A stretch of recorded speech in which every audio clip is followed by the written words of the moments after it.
Y hasta aquí es la propuesta y lo que queríamos contaros en esta asamblea.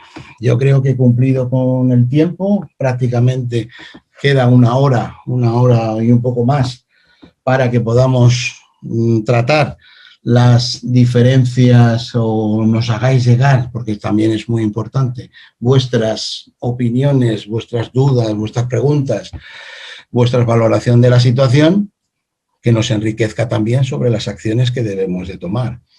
Esto no esperamos que no sea un tema, o que no deba ser un tema solo de una organización, de un sindicato, o solamente, o que nos enfrente a asociaciones y sindicatos, o entre nosotros, entre distintas organizaciones sindicales, sino que la idea es que sirva de instrumento para mejorar las condiciones laborales de todos y de todas.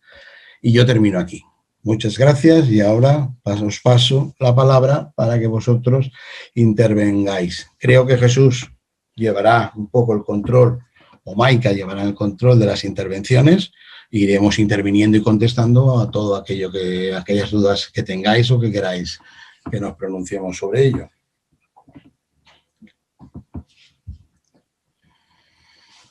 Jesús, ¿estás ahí? Maika.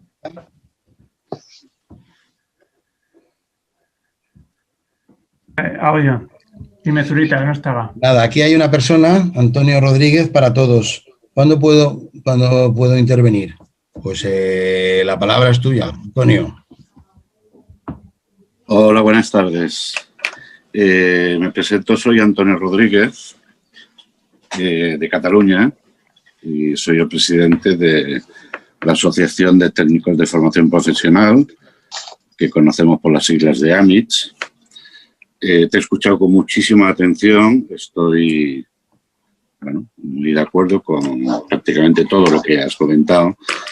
Yo quería comentar 4 o 5 cositas muy sucintas. Una, no veo dónde está el problema de la equiparación de sueldo. Esto es pim pam, sumar y restar, Hacienda o quien sea, la administración pública, como se ha hecho en el País Vasco y se está planteando en otros sitios. Y eso es que debería ser ya.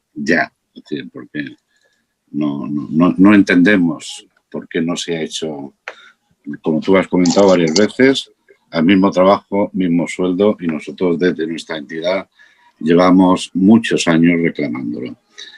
Segundo, recordar que parece que a la Administración se le olvida que ya la LOE, desde el 2006, decía que la enseñanza, o lo leo, la enseñanza universitaria, las enseñanzas artísticas superiores, la formación profesional de grado superior, las enseñanzas profesionales de artes prácticas y diseño de grado superior y las enseñanzas deportivas de grado superior constituyen la educación superior en este país. O sea, estamos hablando de dos realidades, pero que la universitaria, que está muy bien, pero que todo forma la educación superior.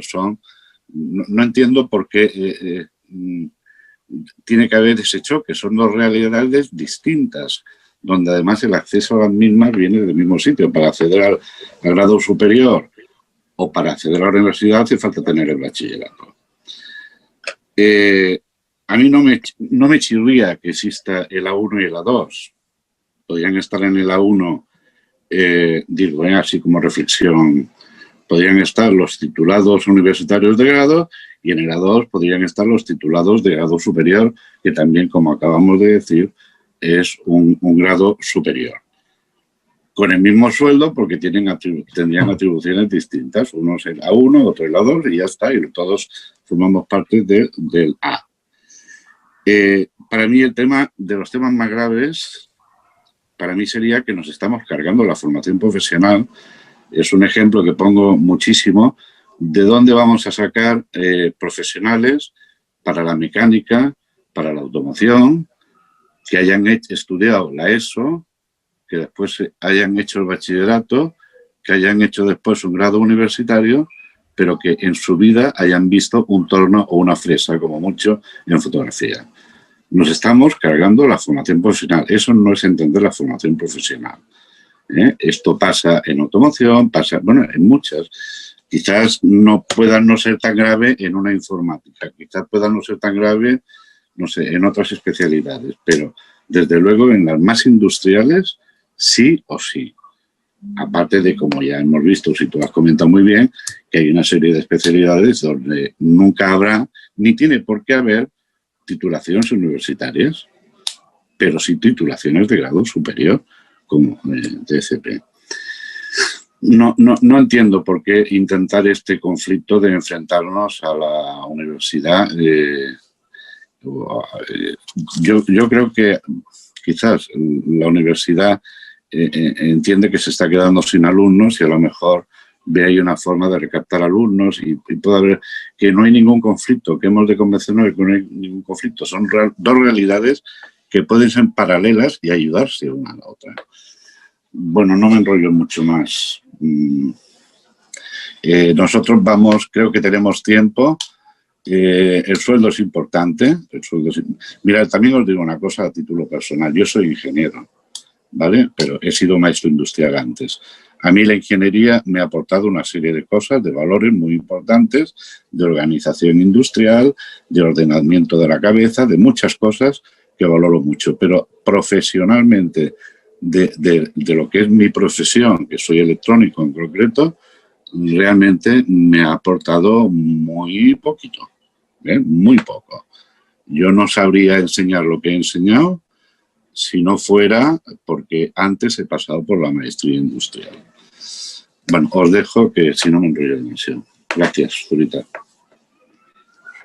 Muchas gracias, Antonio, por tu intervención. Es muy reveladora y muy importante. Hemos visto cuál es el comunicado de rectificación que habéis preparado, que efectivamente va en esa línea de lo que estamos intentando reflexionar aquí y de lo que habría que corregir de esa nueva ley. Por tanto, bienvenido, muchas gracias por participar y por aclararnos esas ideas que parece que a lo mejor pues no están tan claras en la mente de muchos. Yo creo que ese es el sentir generalizado de todos y todas los que formamos parte del cuerpo de profesores de formación profesional. Ahora tendría la palabra o quería intervenir otra persona, Jesús, quizás. Exacto, sí. Bueno, pues yo, me presento, soy Jesús Martín, pertenezco a UGT y bueno, estoy ahora en Cataluña.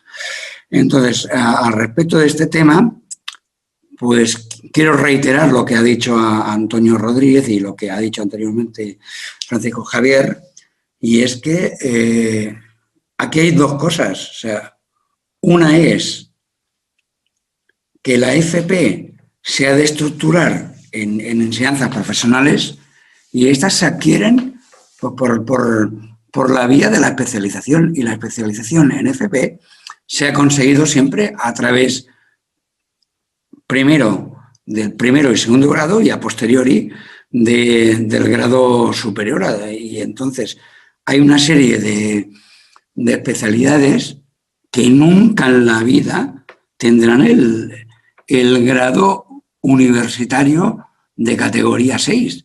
Según la clasificación internacional CINE de la UNESCO, todos los titulados en grado superior tienen la clasificación 5 de estudio terciario no universitario, que no está catalogado como estudio posobligatorio. O sea, el bachillerato tendría la catalogación 4 y nosotros tenemos la catalogación 5.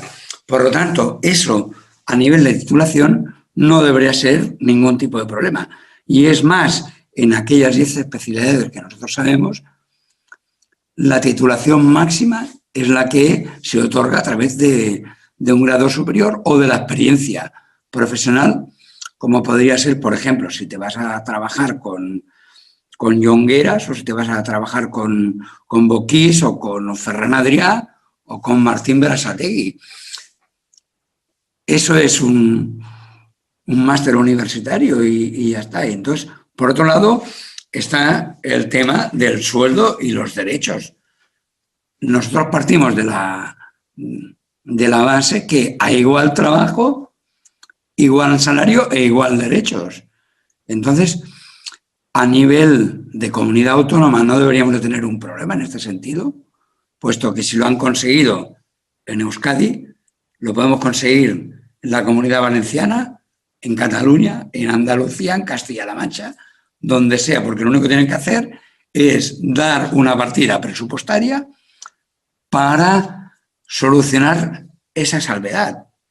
Y nosotros vamos a estar detrás de ello, porque nosotros somos un sindicato de clase y vamos a estar luchando por los derechos tanto de los conserjes como del titulado superior, como del doctor. O sea, no va a ser eso un problema. Lo que sí queremos es que no haya ningún tipo de discriminación y que todo el mundo, a la hora de hacer su jubilación, la perciba en función de lo que haya cotizado y ahí seremos relevantes.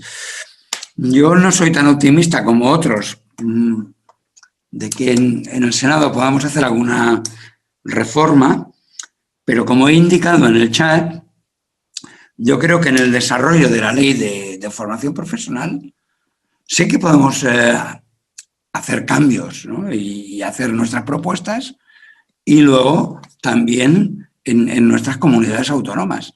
Hay que forzar a los directores generales, como es en el caso de la Comunidad Valenciana, decir, oye, que tú eres un PT, no te olvides de nosotros que queremos trabajar pues 18 horas lectivas, ser jefes de departamento y jubilarnos y cobrar como el resto de compañeros.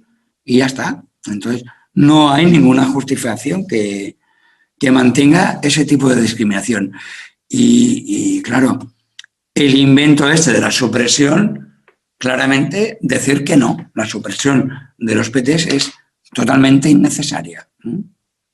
Los especialistas fueron creados para otro tipo de funciones.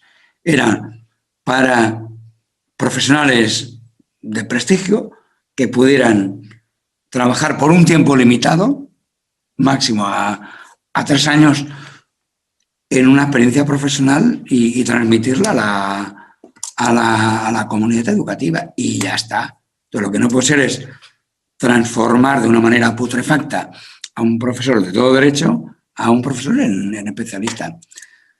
Y bueno, pues estaremos trabajando duro, no lo dudéis. Salud.